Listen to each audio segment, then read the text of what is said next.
Pinangunahan ni Lieutenant General Luis Rex Bergante, Commander ng Eastern Mindanao Command, ang arrival ceremony para sa Philippine Navy delegates na sakay ng BRP Artemio kasama ang 21 repatriates mula sa Indonesia. Kasabay ng seremonya na ginanap sa Captain Ferranil Pierre Naval Station Felix Apolinario Panacan, Davao City.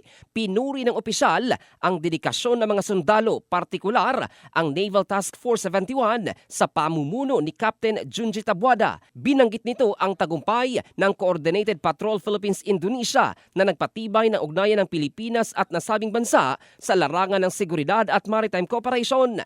Kaugnay nito, malugod ding tinanggap ni Lieutenant General Bergante ang 21 repatriates na ligtas na ibinalik ng Philippine Navy mula sa Indonesia.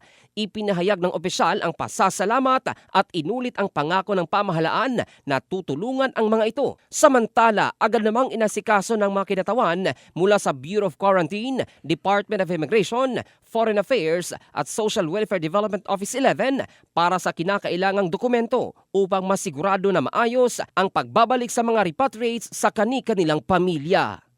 In the heart of changing lives, ito si Jofel Candado ng Brigada News Philippines, the Music and News Authority.